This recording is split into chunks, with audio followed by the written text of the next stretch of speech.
hide situation here. At one level, you are right, governance is going down, and we know all the ills. Corruption is there, criminalization is there, decision making is different, and you are right in that general sense. But let me tell you one interesting thing. I think ever since the watershed liberalizations, whether it's of 1985 or of 91, and the continuance of it, quite frankly, I sometimes think that at the central level, relatively in comparative terms, governance is improved. The liberalization or the delicensing or the decontrolling has actually led to an improvement in good governance in many ways. The kind of paradigms we have today, Suresh, we did not have even in 91, 92, 93. Right to information, availability of responses, decision making, the fact that you have to go less and less to government departments. So that is one contrary viewpoint we tend to forget. But where you are really true and accurate is that real good governance is required. Of course, always required central government, not that we are perfect, is much, much more required at the state level.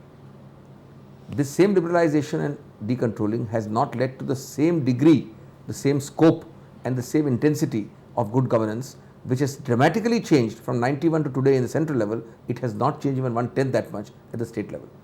Today they are the fiefdoms of problem. I agree with you. And again, but look at again a little sort of a paradox here, because on one hand we passed a law, amended the constitution, 73rd and 74th amendment, to give more powers to the local governments. So we are talking about state government, but even we gave more powers and responsibilities to the local governments, below that, state for the district and local government. So on one hand we are giving more powers.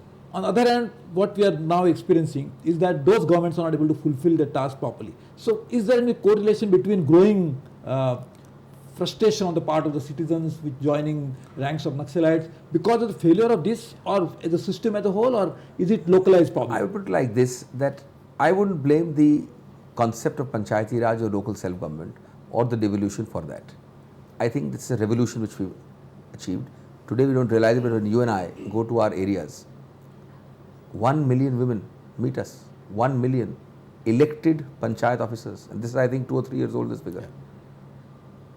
So many SC, STs, OBCs are empowered at the local level. So that movement has taken root, it will expand. The problem is that the accountability at the state government level is much less. The closest to a feudal empire, which is still there, the central government ministry and the minister, let me tell you, has much less powers than his counterpart in a state who may be handling a much smaller portfolio, but his power is vast. That is where we have to check and reform the system. Why don't you not have the same paradigms of good governance at every state level? Why? Because everything looks to Delhi and we feel happy when Delhi is doing well. We don't remember that there is a government in X and Y state, especially in certain swathes of territory. I don't want to name states. It is invidious to do that, where the culture of governance has not been pushed. And I think that is the concept. It has nothing to do with Panchayati Raj or local self-government. There, of course, is a different issue. Corruption may be a problem there. But that is where we need to bring good governance paradigm. When you talk of the UNDP wish list for good governance says there are 8 items, transparency, accountability, etc. Apply them at the state government level. So use Human Development Index as those parameters to judge the good governance, try to use them in each and every institution, and actually create capacity to the institution to actually perform. This is what could be the agenda for the next round of governance reform that we are really bringing. You are also playing a very important role as spokesman for the party.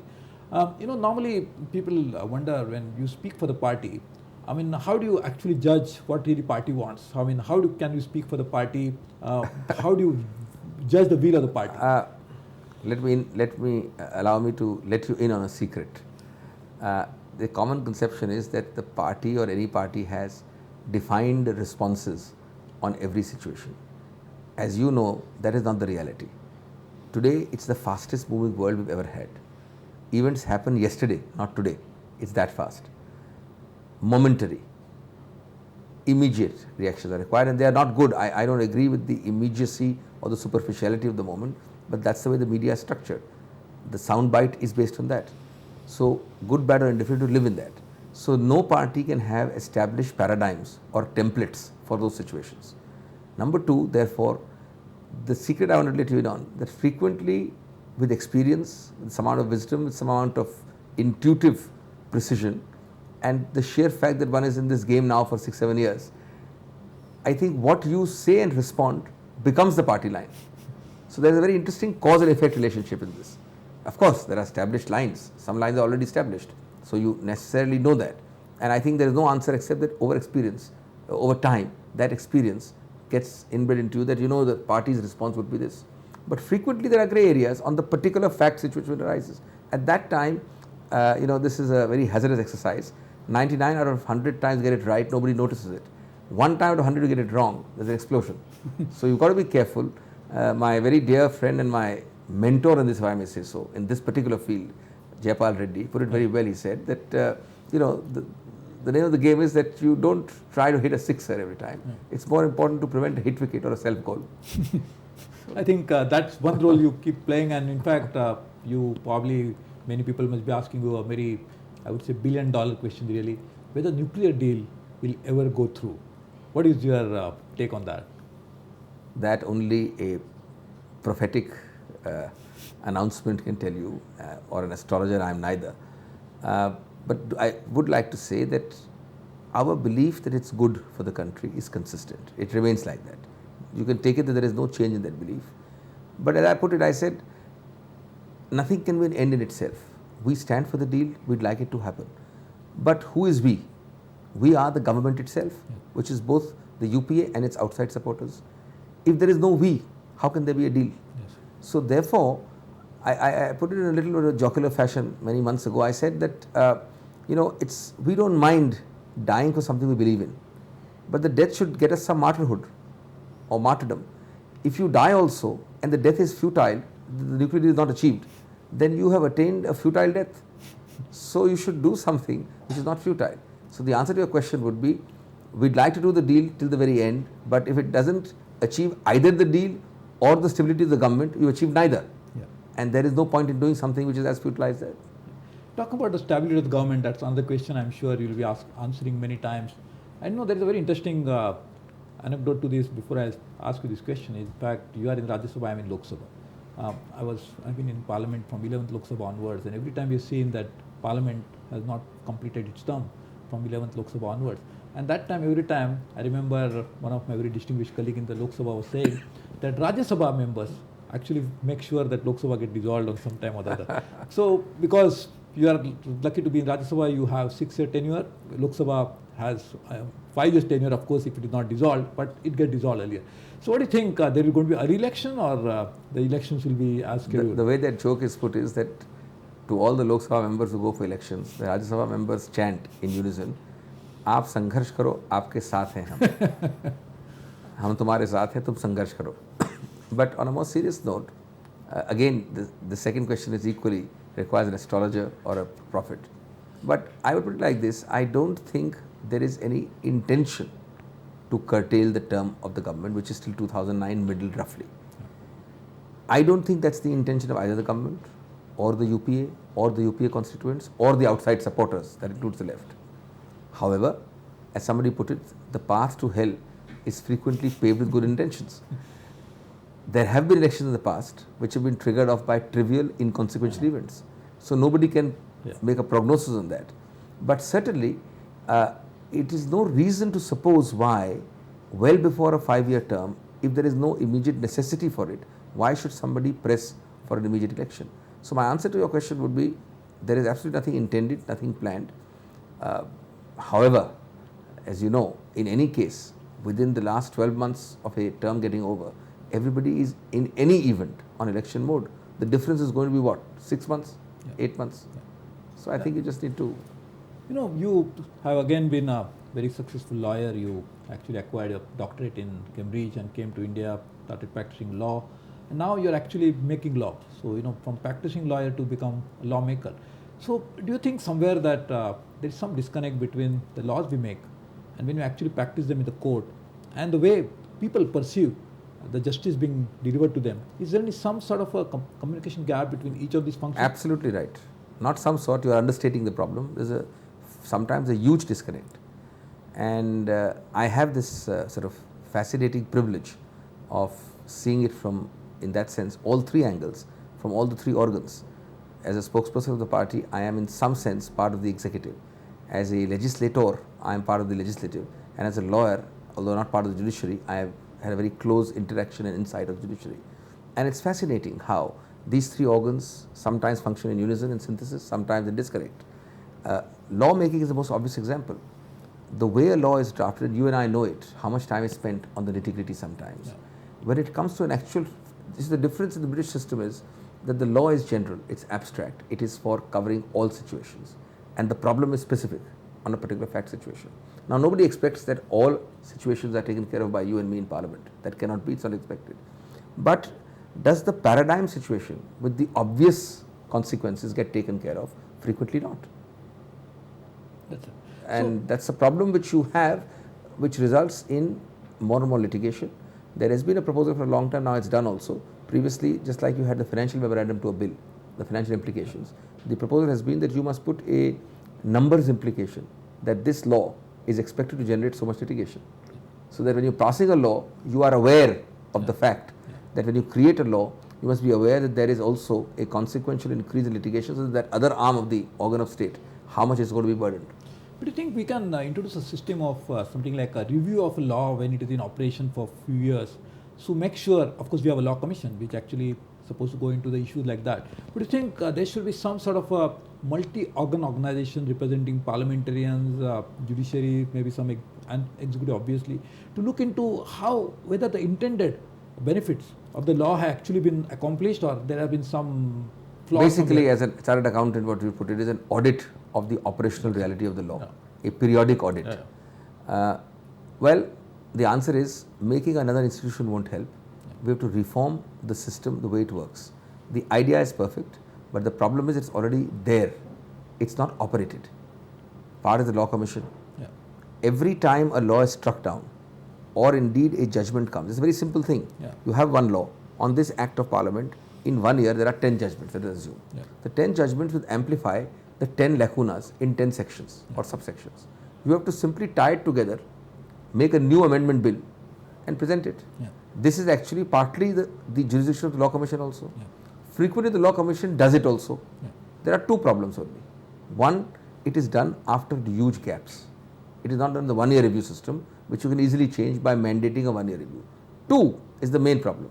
Even in the 6 year, 10 year reports we get of the law commission, which points out exactly what you have said, that this law has been operating for 20 years, it has had these blunders, please amend it. After that 10 year gap and report of the law commission, it takes a further 30 years before it is addressed.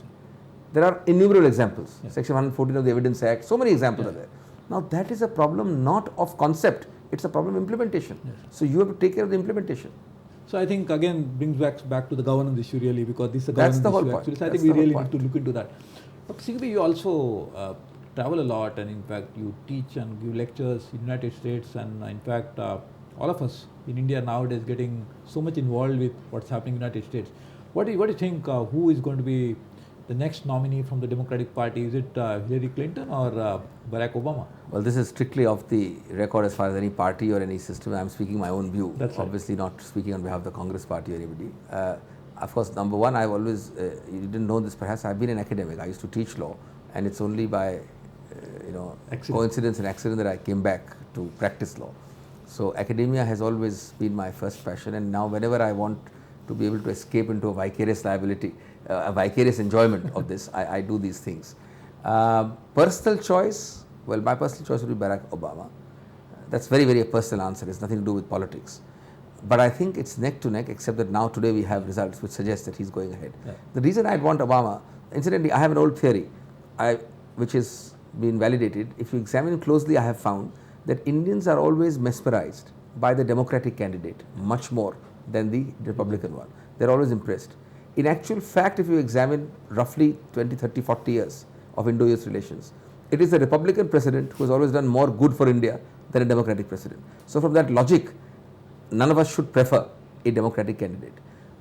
But psychologically, the Bill Clintons and the Jimmy Carters are always more popular in India, whereas they have actually been anti-Indian in their general stance in many issues. But that's just by the way. My personal choice between the two Democrats would be Barack Obama. My choice between the Republicans and the Democrats would again be Barack Obama, because I hardly know anything about the Republican candidate.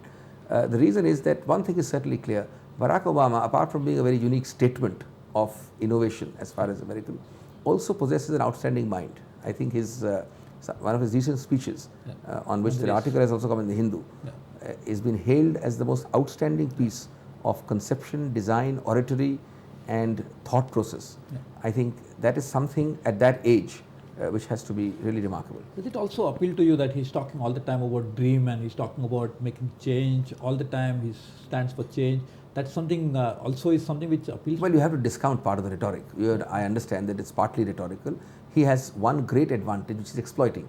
When he talks of the dream, he's doing it because he has no baggage. The biggest plus for Obama is the lack of baggage. Now, the lack of baggage translates into a dream. Of course, some of it is rhetoric. I don't think you can be just misled by that. But yes, the man does have a vision. And you have to wait and watch how much of that he can translate. But if he can translate even 25% of that, I think America has got a great thing going. In fact, I think that's what fascinates many people, that he talks about really dreaming all the time. And because people like dream because each one of us live for a dream. We had a dream about 60 years ago when our then Prime Minister Jawaharlal Nehru talked about Trees with Destiny. Do you think 60 years down the line, having completed 6 decades of freedom, have you realized that dream really, or we are still far away from it? That's a very good question. I'll give you an unconventional answer. A lot of problems with India. We are beset with it, and we are the worst critics of it as well. Openly, we criticize India. But I have a very positive answer and an optimistic one, both for the past and for the future. Ask yourself one question in answer to your question. You said, have we fulfilled our Trees with Destiny? Ask yourself one question. In that 1947 or 1950 period, give or take 10 years before or 10 years later, at least 50 other countries would have gained independence around the globe, and that includes Asia, Africa, South America. Name to me a single country which has, with even half the problems of India, achieved the vibrant democracy along with the spectacular economic growth now. Well, if you've done both and you've remained a democracy, which not even the Asian tigers have remained, which not African countries have remained, which not South American countries have remained, is it not a remarkable achievement and at least partly a realization of the Trees with Destiny? Yeah. You mentioned about democratic candidates who really have not been very helpful to India as such. I think you even mentioned that in one of your writing, and you actually are also a columnist. A very popular one, and you published a book on some of your contributions that you made in Hindustan Times. So how do you find time to write and also practice in court, parliament, the greatest enjoyment of my life and also the greatest curse of my life is multitasking. I really do a lot of multitasking because I play the role of a parliamentarian, as you said, of a spokesperson and of a lawyer, and I'm not one of those casual hobby lawyers. I'm a full-time lawyer as well. So it does put a strain. I have to resolve this dilemma soon. It's been generally just going along. But the column writing gives me great enjoyment. I read in my early teens a book by Harold Robbins, who used to write all steamy thrillers, which we all used to read in our young days. And he was generally looked down upon as a... He then wrote one book, which he called A Sunday Gentleman. And A Sunday Gentleman, little known book of his, he wrote in the preface, he said, for 6 days of the week, I write or I work for commerce. I write because I have to write to earn my living. On the 7th day, on Sunday, I become a gentleman. And I write for pleasure, and I write for what I just want to do, anything. So he wrote a collection of his essays of Sunday writings called The Sunday Gentleman. That has been something in the back of my mind, and a column is very enjoyable because it allows you to just say what you like, do what you like, and collect your thoughts. Of course, I have a problem. I have to be a little restrained in several fields because of the hats I wear. But it is a very enjoyable exercise. The bigger problem is finding a topic to write on rather than actually writing it. So which is that day in your life which is Sunday for Harold Robbins? Well, the column is written usually on weekends. A lot of my other creative work is done on weekends because the courts are closed on the weekend. But there is it's not that I am fun loving. I love movies. I go out with the family on Friday evenings. I keep part of the Sunday free. So it's not that I am all work. I do have a time problem, but I do try to take off time whenever I can. I do travel. I love to have holidays in June. So things go on. So I think each of the day of the week you try to make it a Sunday in a limited way so that you enjoy it. Well, we try. You got so many awards, so many prizes. I can just look around and see that I think all your office is decorated with so many such awards. So, but you just mentioned that you like to just focus on few things than do too many things. So which of that thing will be now the mission of rest of your life? That's a dangerous question, but I think what I really would want to do, not necessarily now or later, but the general sort of vision long term would be to be able to play a public life role. I wouldn't call it political role necessarily, but a public life role, and then focused in that public life role on 3 or 4 major national issues. That would be the right evolution, and they would have to be linked with somewhere or the other with public affairs, with law, and with writing. So is governance one of them? absolutely, that governance is the heart, if I will say, of the public life field. Without that, you cannot really. So I think we really look forward to now more of Dr. Abhishek Singhvi in Kind various of you to fields, say all including these governance, and I'm sure you'll continue to be a member of parliament for a long time to enlighten our society members about how effective a member of parliament could be. So we look forward to that. So thank you very much, Dr. Abhishek Singhvi, for joining us and talking to us on various issues. Thank and you. I'm closing this program on a very optimistic note that we have a brighter future ahead. But of course, we have to do a lot more. And of course, I know that many people who like to talk to, who like to do more in their life to make sure that your and my life becomes a much better way to live in the years to come. And on that optimistic note, I bid you goodbye. I'm sure you'll join me next week again in another episode of Top Shot, in which we'll talk to another distinguished personality. Thank you very much. Bye bye. Good night.